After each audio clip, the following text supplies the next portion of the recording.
What is going on, everyone? My name is Kodamore, and welcome back to the New Beginner Java Game Programming Tutorial Series, episode 35. And this is actually the final episode in this series, and I'm going to explain why in just a few moments. First of all, thanks for everyone who took the journey on this series with me. Second of all, we're going to be doing a very broad code review in this episode, so we're basically going to look at the code we wrote and figure out some things that we did and designed well, and some things that maybe we should have done a little more optimally, or things that I wish I taught very differently, or maybe things that I wish I didn't teach you at all and that could be done in a much better way. We'll get into that in just a moment. And I'm also going to get a little bit philosophical on you here, and I hope this video helps a lot of you out in your programming careers, especially for those people who are still new programmers who are just now following along with the series. First of all, this series was created approximately 6 years ago, and I actually have not looked at this code for 3, probably 4 years now. So we're gonna get my fresh eyes on this code that we wrote. Now, why did I create this series? I created this series for one specific reason. I wanted to show my knowledge that I had at the time of creating this series to the world and teach it in a way that I wish I was taught. That was my only reason for creating this series. I wanted to teach people in the way that I personally wish that I was taught. Now, like I said, this series was created around 6 years ago, and about halfway through making this series, maybe 6 or 9 months into the series, I got my first real-world programming job. Now, I'm not a professional game developer even now. Game development is just a hobby of mine, and I'm telling you this because we all want to improve as programmers and designers. And I think one of the most important ways to grow as a programmer and application designer is to be working with other people and have those more experienced people tear your code apart and tell you what you did wrong and advise you on ways that you could have done something better and teach you new ways to design applications. Sure, you can get some of that info by taking classes and college courses, but to be completely frank, I don't think any college that teaches computer science is really going to give you the real-world experience you need to make yourself a better programmer. First of all, you have to want to get better and constantly be improving as a programmer and designer. And second of all, I think the best way to do that is to, like I said, have those other people around you looking at your code and advising you on how you can do things better and why maybe the thing you did wasn't the best way, which is what we're going to do, or what I'm going to do to the code that I taught you how to write in this video. Now, every single programmer is still learning something to this day. I'm still learning stuff every day at my current job. Even the most experienced of programmers, if they're not learning something, they are completely lying to you. Even the people who create programming languages and who know their own language inside and out, they're constantly learning something every single day about programming. How to design something in the most optimal way, because programming isn't just about writing code, and even more so in game programming in a sense, is really about designing your application, designing the way that you write your code in the most optimal way to solve the task you need to solve. In our case, creating this game. How can we design our code to create this game in the best possible way? Alright, let me kind of slow down on this philosophical talk. Those are the main things I wanted to get off my chest here. Now let's kind of jump toward the code review portion of things. We're going to look at this code. Like I said, I've barely looked at this code in the last 4 years or so. And we're going to look at it at a high level and discuss some of the good things I taught and also some of the things that I think you might want to look into doing a little bit better than how I taught you. That's not to say that the code I taught you is all bad. It's not all garbage, right? I'm not saying this project was a complete waste of your time, because I hope you learn a lot from it, and I hope that you learn a lot from this episode, because I'm basically going to be bashing my own programming that I taught all of you guys in hopes to make you all better programmers and designers. So let's jump into it. Alright, so our game starts in this launcher.java class. I'm going to tell you right off the bat, we did something really nice to do in programming here. This launcher class has one responsibility, and the main method had one responsibility. And that's one really good thing to have in your mind sort of when you're programming any type of application. A method should really be doing one primary task. It's a way to keep your code nice and clean, and it's a way to help your code just inherently be designed a little bit better. So that's something we did really good here. Our main method has one responsibility. It creates an instance of our game, and it starts our game for us. So I think that was a good design decision. So let's head into our game class here, and it looks like when we call that start method, which is this method right here, we start a new thread to run our game on. Now, we probably did not need to use a thread in this tutorial. I think I was probably at the point of my programming career early on, like I said, before I had my first job, when I was learning and using threads all the time, and I decided that we should use a thread to run our game on. In reality, we probably did not have to do that at all, because sure, we're running a game on a thread, but our main thread, effectively what's running in our main method here isn't doing any other work. So we probably could have just ran our game on the main thread and didn't have to worry about creating a new thread to run our game on. That's just something a little bit minor. So let's continue on. When the start method is called, it looks like this run method starts because that's how Java threads work, and we call this init method, which is up here. So a minor thing, we're doing quite a few different things in this init method. We're creating the display, initializing our assets, this handler thing, which I'm going to get to shortly because I have a lot to say about that, and we're initializing our game states. So we're doing quite a bit in this one method. Maybe we should have segmented it out a bit. Maybe put this code in a separate method and called it from here. Maybe this code in a separate method and called it from here also. That's just more of a clean code type thing, not necessarily anything we could have done better design-wise. I just wanted to mention it. I'm probably not going to mention that particular thing for any other code, just because we'll probably see that in a few places. But first, it looks like we create our display, and I'm going to assume, yep, we add in our key manager and mouse manager, which were the classes that handle our keyboard and mouse input. So let's just check out our display class really quick, which is going to be, probably in this display package, duh. Here's our display class here. So again, I think this display class did something good. It stuck to doing one primary task. It holds our JFrame, our window, and our canvas that we can draw in. And it's basically responsible for managing those and creating the frame and creating our canvas to draw in. So we kept this class nice and minimal. That was a good design decision. And there's probably not much we could have done different there, so I think that's fine. Let's go back to the game. Now, I'm sorry that this is going to be a fairly long episode, and I hope I don't stutter too much here, but I really hope a majority of you who are still watching this series watches this, because I really hope it teaches you a lot, or at least gets your mind thinking in a little bit of a different way to help yourself advance yourself in your programming and program design career. Alright, next we do assets.init. Alright, let's talk about our assets class, which I'm hoping is in our graphics package. Yes, here it is. Let's talk about what we could have done different with our assets. First things first, in Java, it's generally not advisable to create a static class with all static variables to store state. And by storing state, I mean storing variables that have to be created throughout the course of your program, like all of our images here. So what I'm saying is, we probably shouldn't have made all these static, and we probably shouldn't have made this one init method static. Instead, we should have used the singleton design pattern probably for this assets class. If you're unfamiliar with the singleton design pattern, it's a really simple design pattern that you can look up and find an easy example of in Java. But the whole concept is you write your class, we would write our assets class like normal, not having any of the static words, and we would have one static instance of our assets class and one method to get that single instance from anywhere in our game. So we'd still be able to access our assets class from anywhere in the game effectively, but not everything in it will be static. I'm not going to go into more detail than that because this is just a broad code overview, but I probably would have done the singleton pattern in this instead. The other thing I noticed here, well, first of all, we got this nice long init method, which is creating our sprite sheet and stuff and trimming out all the different images. That probably could have been done a little bit differently. And the other thing I noticed is we store all of our images as their own variables. Now, there's nothing wrong with this, but I probably would have used a hash map. That way we could use just a string key to reference all of our different buffered images. I'm just kind of spitting this off the top of my head, but that would have probably made it a little bit easier to add new images to the assets class without creating a separate variable for each of them here. Alright, I'm gonna get out of this class here. I don't think there's any big deals going on in this class here. Looks like we create a sprite sheet and stuff. We'll skip over that. I don't think there's much we could have done differently there. Let's jump back into the game class, and it looks like the next thing we do is create this handler. This is one of the biggest things that I wish I did not teach in this series, is this handler class. Let's take a look at the handler class. This handler was made, I think, I just looked, in episode 21 of this series. And I vividly remember creating this handler class as a way to fix an issue we were having. The issue I was having when creating, and I'm going to try not to use the word we because I was the one teaching you guys this.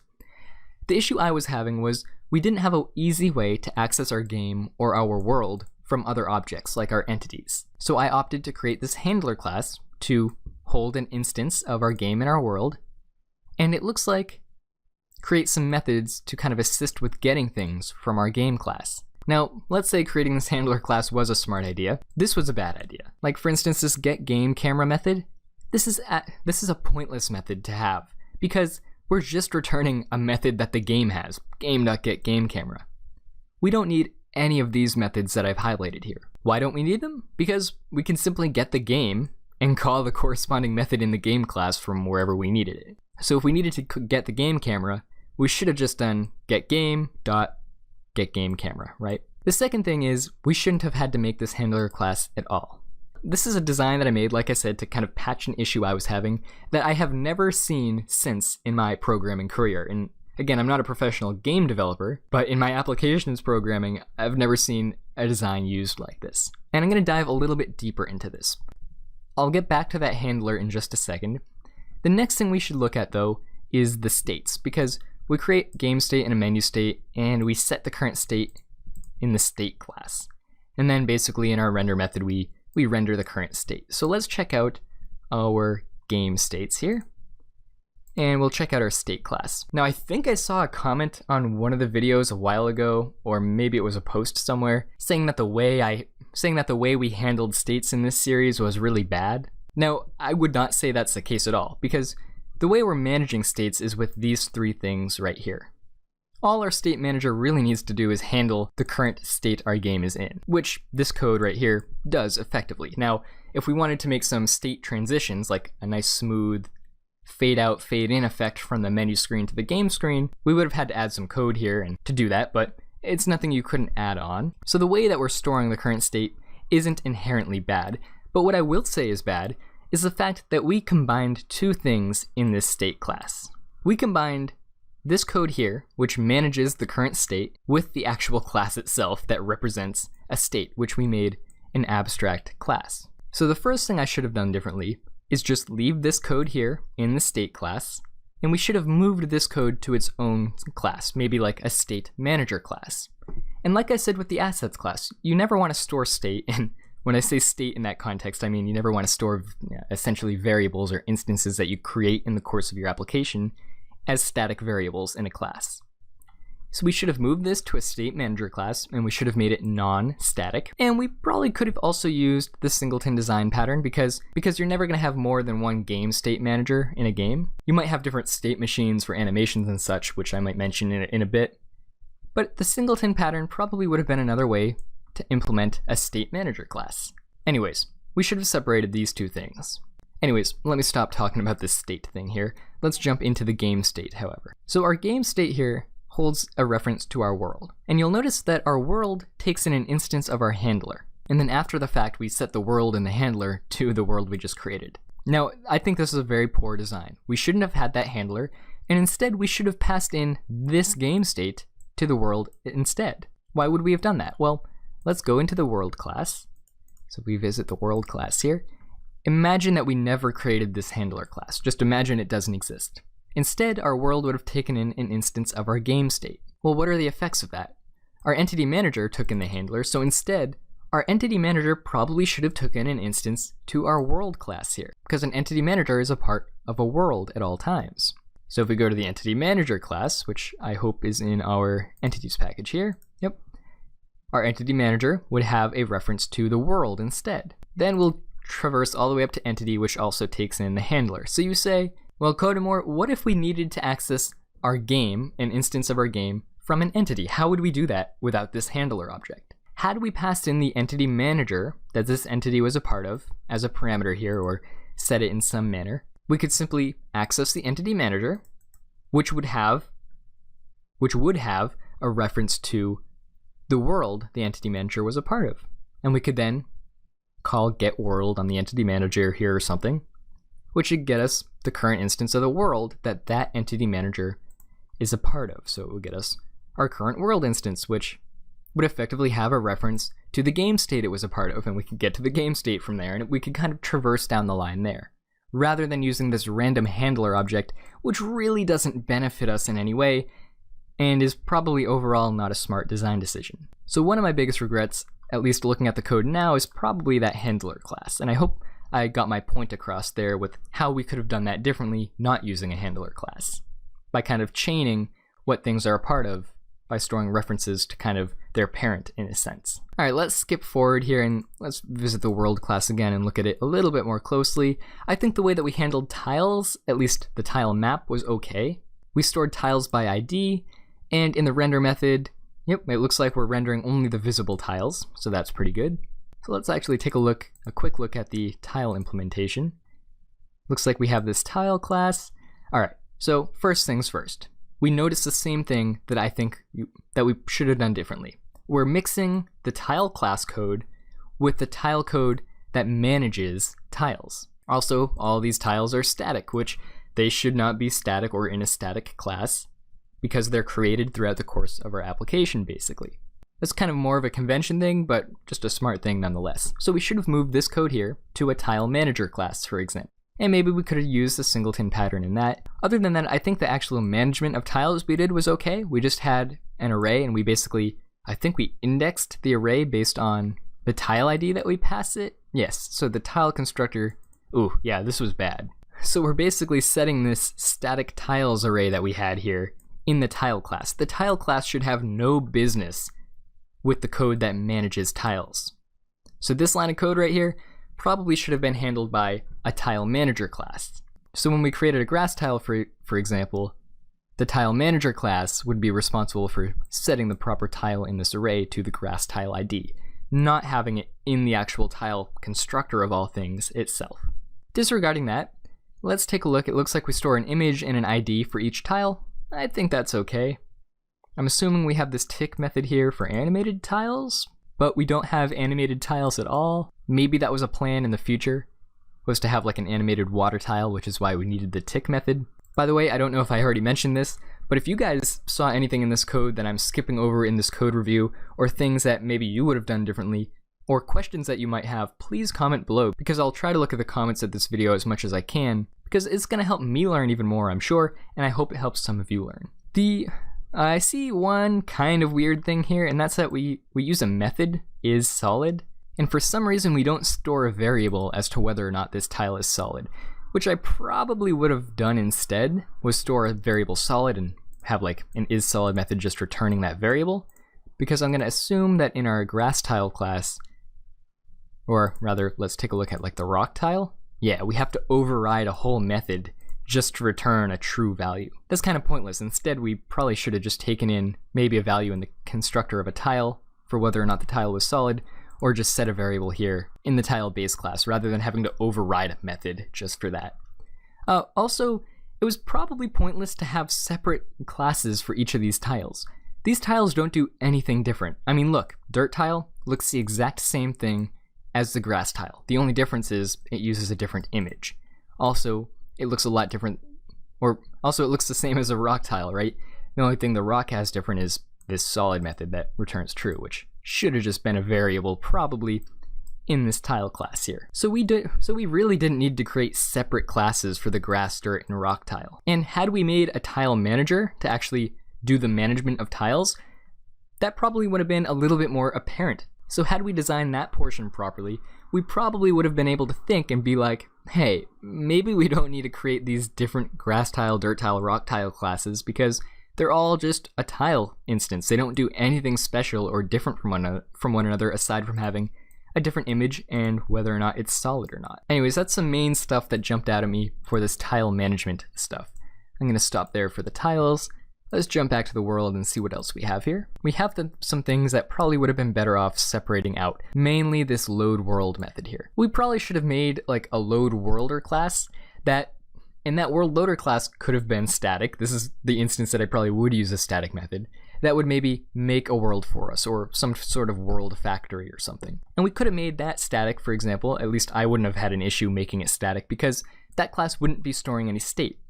It's not storing any static variables. It would just have this static method that reads a world from a file and maybe would create a new instance of a world for you. So our world had an instance to our entity manager.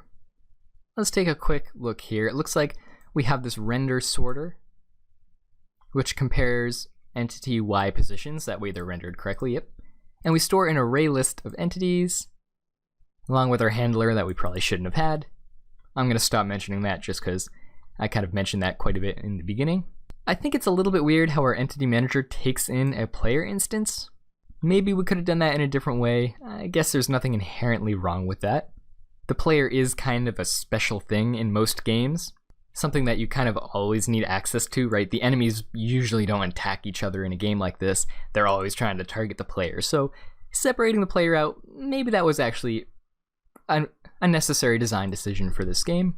I'm curious as to what I did in post-render. I'm going to have to look at that in the entity class and see what that's for, because I'm just going to guess that might be something I wouldn't do today had I been creating a game. Other than that, I guess there's not really much incorrect or not really much I would change with that entity manager. Let's take a look at the entity class here. It's an abstract class, so one thing I want to mention is we used an entity hierarchy approach, basically meaning we had a base entity class and then everything else extended this entity class. For example, our creature class, which contained our player, and I guess our statics package, which is kind of a weird name, which had a static entity class, and then the rock and tree extended that class. That was using a hierarchy approach, all these extends. Now there's another approach to game development called an entity component system. Now both methods are valid and both have their advantages for certain styles of game. I think for a tile-based game like this, each have pretty even advantages and disadvantages. If you're interested in learning about entity component systems, in my new libgdx tutorial series, we're actually learning how to use one of those. Basically, instead of having a hierarchy of classes that you extend, you have one entity class to represent basically every entity in your game, and you add certain components to the entity, like a component to allow that entity to move, if it's a creature, or you just don't add the movement component to a rock, if the rock isn't able to move. That's all I'm going to say for that, so if you're interested in that type of design, check out my libgdx series, and libgdx is a really nice library to use with Java, by the way, just saying that right now. But there's absolutely nothing wrong with the hierarchy system that we used here. Let's take a look further into it, however. Looks like every entity had an XY width and height. I would probably store these values as a vector nowadays, but it is what it is, it's just an XY width and height variable. Width and height probably could have been float values too, which would have allowed for some smoother resizing of things. For example, had we learned tweening in this series, which is often used for visual effects, like maybe having an entity squish when it gets knocked back or something. Using integers for width and height wouldn't have allowed that very well because you're locked to a single pixel, and you couldn't really interpolate between pixel 1 and 2 through time very nicely with integers. That's one thing we probably should have done, was keep those as a float value. I guess we gave every entity a health. That was probably unnecessary because had we made a different type of entity in our game that couldn't be killed or couldn't be destroyed by an item, it wouldn't have needed that health at all. So it's not common to all entities, and therefore that probably shouldn't have been in this entity class. Same thing with this bounds rectangle, which probably defined the collision bounds for an entity. Not every entity needed that. Active, I'm assuming. Active, I'm not actually sure what we did with that. Hopefully we'll find out in a bit. So we have some abstract methods, take and render. I think that's okay to have for an entity system that we're using. Like this die method, we probably didn't need that in the entity class, because not everything can die. Maybe a different method would have been like a method that can be called whenever an entity gets removed from the entity manager. That probably would have been a little bit more useful for the entity class rather than this die method. Same thing with hurt if we didn't store health. Check entity collisions. Now I think this is fine. We just check the collision bounds with everything and return true or false. Of course, as our game got bigger, and I originally had plans for this, it's just we never got to it in this series, you never want to just loop through every single entity in your game, because if you have a bunch of trees and rocks and a bunch of enemies, that's a lot of things to loop through every single frame just to check for a collision of movement, for example. Instead, you would use something like a grid or a quad tree to partition your entities out. That way you only have to loop through a subset of those entities, and you'd have more efficient collision.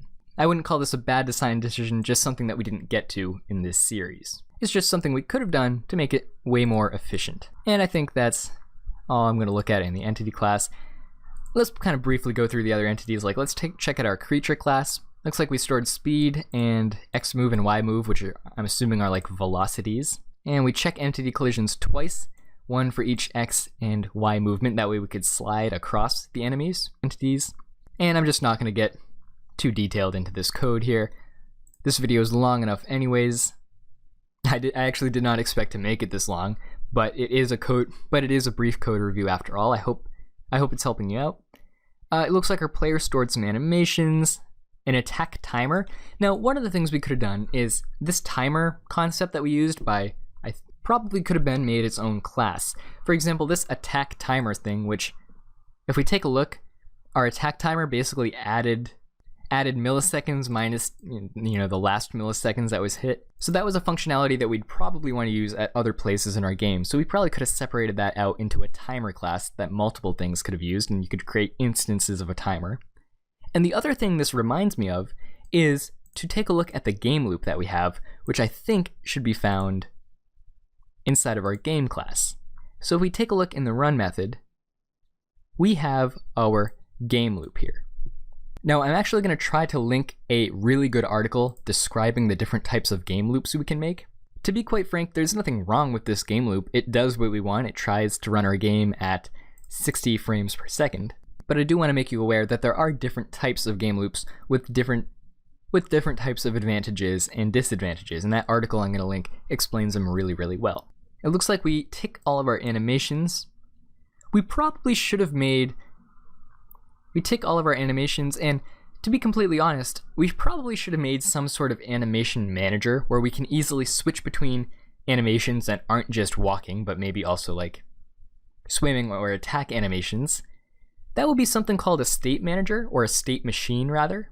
That probably would have been a good design to handle animations, and we could use that animation state machine, for example, in our enemies to have enemy animations and such. Now, I want to say I probably had plans to do that once we got to creating other entities that had animations, but we clearly never got there. So definitely look up something called a state machine if you are unfamiliar with it, and you can use a state machine for so many different things, including managing animations and switching between walking and attack animations and all of that type of stuff. All right, I think I'm just going to briefly scan the rest of this player code. Nothing immediately jumps out at me aside from that animation stuff, so I think I'm going to end it there with the creatures. So I'm looking at the game camera class here really quick. I will say right off the bat, this check blank space method, I mean, again, I haven't seen this code for years, but this isn't a very meaningful method name because it really doesn't tell me what this does. What does blank space have to do with a camera? So probably not the best way to name a method. It looks like it actually clamps the x offset and y offset variables to, I'm assuming, 0 and like the world's width and height in pixels. So definitely not a good name for a method. It should probably be something more along the lines of, clamp camera bounds. And we probably also could have used the Java's Java math class's clamp function to do this exact thing, where we clamp the x offset between a value 0 at the absolute minimum or this value at the absolute maximum, of course. It looks like we have code to center on an entity. One thing we did good here is we didn't just limit this class to centering on the player. We made this class able to center on any entity type, because all the camera cares about is the position and half the width and half the height of whatever entity it should be centering on. So that was actually quite a good design decision there. We could have done some stuff to make the camera move smoothly and such. Again, probably something we just never got to in this series. Let me briefly look at this text class. Yeah, so it looks like this text class was really just responsible for drawing some text to the screen. I think that was done in the previous episode, if you had just watched this and are now watching this video. I actually think making this static was probably okay. We should have had a private constructor, that way we don't accidentally instantiate an instance of this text class, because that would be pointless. There's nothing non-static in here. But I think this is okay as a static method because it does not store any state. It simply takes in some parameters. It does something, in this case it draws a string of text, and it doesn't store any variables in this text class that are static. So that is a good example of having a static method that's probably more appropriate. We'll jump out of the graphics package. I'm going to briefly look at input, and then we'll get into items and inventory, and I think that'll be it. Well, actually, we're probably going to need the UI package as well. Let's take a look at our key manager. So this looks like fairly standard stuff for managing key presses in Java. So I'm not going to bother really looking here. It looks like we did most things okay here. And mouse manager doesn't look like it does much aside from just check some mouse button input. So I'm not going to worry about those classes. Let's take a look at items here. So I'm a little curious here.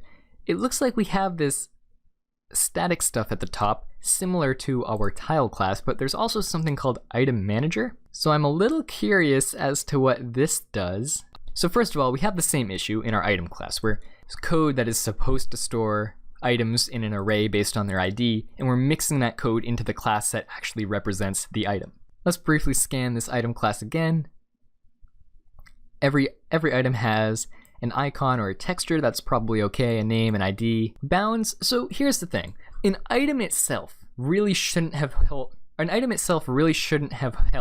X and a Y position and bounds. Also, we made X and Y an int and not a float, which is contrary to what our entities do, so probably not a great thing. If we wanted items to slide on the ground, that wouldn't have been the best way to use an integer like that. But just in general, items shouldn't have had a location or a rectangle for defining the bounds, because an item is responsible for representing a resource or doing something, such as representing a gun that can shoot bullets. And if we wanted an item to appear in our game, we probably should have had a class like an item container, which holds an item, and that would have a location and a way to draw the item's icon, rather than putting the drawing stuff and the location in the item class itself. That's something I definitely would have done different just glancing at this code here. That would have eliminated the need for a render method with the item. All we would have to do is just store the icon of the item, and that's all, and instead move that functionality to, the item container class, which would be drawable to the screen. In fact, I might even consider making that item container class I'm talking about an entity, because really it would be effectively an entity in the game world. It would have a location, it would draw the item's icon, whatever item it's holding, and it would have some collision bounds where you could collect the item, of course. So yeah, we should definitely have separated the static item stuff into probably the item manager class. Also, it shouldn't have been static. Now give me a second and let me figure out where this item manager is located. So it just hit me what this item manager actually is. I'm going to assume if we go on over to our world class, then we have an instance of our entity manager, yes, and our item manager. So like I said, we could have probably completely eliminated this item manager, which was essentially just an entity manager specific for items, and instead we could have had an entity whose sole purpose was designed to hold an item, an instance of an item, and display its icon somewhere in the game world. And we could have just utilized the entity manager for that. That would have made our lives much easier. So yeah, we probably could have just gone away with this item manager class had we had that item container entity. In my mind, there was no need for that to be separated, so I wasn't expecting for this class to be here. Let's get out of the items here. And I think the final thing is the inventory and UI. Let's actually check the UI class. This is the stuff that I remember the least, actually. Now creating UI for games is actually a really big topic. Well, I won't say really big, but there's a lot of different ways you can make a UI for a game that would have ways to make it scale properly, ways to hold these UI elements in a proper layout and have input events like clicks and such kind of traverse down these UI elements or UI objects properly. And I think this was one of the big downfalls to my knowledge at the time, was not having created a UI library on my own. So we're kind of stuck with just a fixed position in width and height, which I'm not going to say there's anything wrong with that, of course. I mean, sure, it'll work for a game, but there are much better ways to make a much better UI for your game, which is way too big of a scope for me to even really begin talking about in this code review episode here. So I actually think I'm going to skip looking at that. We'll take a quick look at like this click listener here, which I think is the first interface I've seen in this project, which just has an on-click method. Very good use of that. That's how you would have it probably in any UI library, is you'd have your button which has a click listener or maybe a list of click listeners, and whenever your button gets clicked, you would go through those listeners and have it click. So functionality wise there, not too bad. And we also have this UI manager, which appears to just hold a list of UI objects and ticks and renders them appropriately. Again, if you were designing a proper UI library with elements in aspect ratio and in table layouts and such, that would be much different. Outside of the scope of this video. Let's finally take a look at the inventory, and I'll wrap this video up. I'm sure some of you are getting really bored and probably have already clicked off the video. But for those of you who are still watching, I'm kind of enjoying looking back at this old code that I wrote before I got my first job and before I got a lot of the outside feedback that I wasn't getting prior to that. So I'm seeing a few things right off the bat here, a lot of hard-coded numbers, and that's based on how we handle our UI objects and our buttons and such. Of course, our game I don't think even was able to be resized, which is why we had all this hard-coded numbers here. Not the best thing in the world to have a non-resizable game. Now, one of the things that I do when I'm reviewing people's code is I look at a specific portion of code, for example, this render function. What could be separated out, and would we benefit anything from separating that stuff? And number two, is it clear what this stuff does? And I'm going to tell you right now, it looks like there's quite a few things in this render method. So right off the bat, I can tell you that we probably could have separated this out. It looks like this for loop was probably responsible for drawing some item names and such. And it looks like this code down here was responsible for rendering the currently selected item on the right-hand side of the inventory. All this stuff could have been separated out into their own methods. Another thing, is this code clear to me? No, it's not. I can kind of quickly tell that we're drawing the inventory screen background, not super clear, and then I get to this for loop, and I see this for loop from -5 to 6. What in the world does that mean? I don't remember what that means. Looks like we do some math with the selected item and either a number -5 to 6. We could have been a little bit more explicit with our variable names, and like I said, had we moved this to a different function, the function name probably would have helped me determine what this code does. Anyways, let's leave that be. Looks like we just have ways to add items to the inventory, and it looks like that the actual item instance itself holds the amount of items or the count of items kind of in a stack. We probably should have separated that out too, maybe. Have an item stack that holds an item type or an instance of one item and how many of that item we have, rather than storing the count of an item inside the item class itself. Right, it's kind of counterintuitive there. An item should be one item. It shouldn't have to store the count of anything. In an item stack, well, that's pretty obvious. It probably stores one item, and it probably stores how many of that item you have. So it probably would have been a better way to approach that. I don't think I missed any major class that we didn't look over, like this utils class. Looks like that just provided some static methods to do some stuff for us. Not even going to bother looking at those. Now, this was a very broad code review, and I kind of broadly discussed some of the things that were done right and some of the things that could have been done better. I'm not trying to bash my own code here to the extent where you feel like watching this series was a complete loss. I hope you picked up on the things that I said were good design principles and things that I hope you do carry on to your future project. And I hope I said things that when you get to your next project, you think of doing it one way and you say, hold on, let me analyze this code that I just wrote, and maybe you have to throw away that class that you just wrote because you realize it was a bad design principle. And there's a very obvious way you could have made it better potentially. Like I said, I think as a person, getting a little bit philosophical here again, one of my strong suits with this channel was describing things in a way that people liked having things described to them. And making these concepts easy. It's just the concepts we were using, some of it, my own knowledge was a little bit underdeveloped when making this series. I think you guys get the point by now. I want to mention that I have that new libgdx series on my channel that's starting up.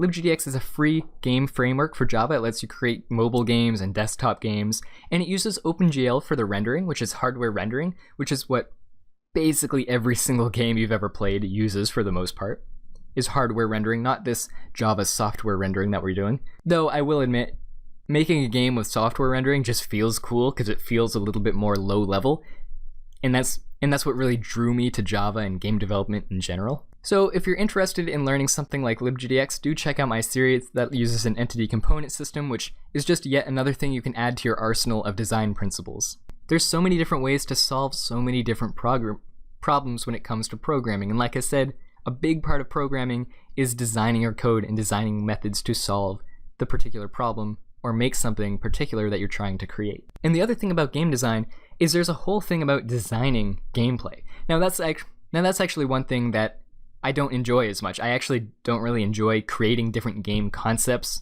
and making game mechanics. I just like programming games as a hobby. But just as a tidbit of information, if you really want to make a game that captivates audiences, you really should also be studying game design, which has virtually nothing to do with programming, but rather how your game is played and how your game is presented to the player of your game, and how all the mechanics work together, the reasoning for your dialogue and story and such. It's a whole different concept than just programming the game itself. I really hope this video helped someone out there. If you're young and maybe you're about to go to college or you plan on going to college in the future for something along the lines of game design or computer science, you will have times where you feel discouraged. You're going to have times where you just do not want to program, and you feel like you've kind of lost all sparks you've had with programming. I've had that happen to me many times in the years, and after working a job for years on end programming, it's hard to find time to program as a hobby sometimes, and you kind of get demotivated occasionally. But trust me when I say that motivation will always spark back. And even if you feel like you're no good at programming or game design and you don't understand anything, just do it if you enjoy it, because that's the only way you're gonna get better, is experimenting. In fact, if you're having trouble creating projects on your own, I highly recommend looking into game jams. A game jam is an event where you have a certain time frame. Often it's like 2 to 3 days, or there's also like week-long ones or month-long ones, where you have a community of people who are all making their own games based on a particular theme for the game jam, and you have a time limit to get your game done, and it kind of forces you to finish a game if you follow through with it. Sure, it might not be the most polished game in the world, a lot of game jam games usually aren't, just because of the time limitations, but having that limitation of time really lets you create a simple enough game that you can complete in the time frame, and have a simple enough code base that you could look back on and see what you could have improved throughout the game jam. I'm kind of going off on a tangent here on just things that I think help you as a programmer to stay motivated, and game jams have saved my life genuinely many times making games in short amount of time, because it forces you to finish a project effectively. And finishing a project is one of the most fun things in the world. I hope you all enjoyed the New Beginner Java Game Programming tutorial series. My name is Codemore, and thank you all for watching.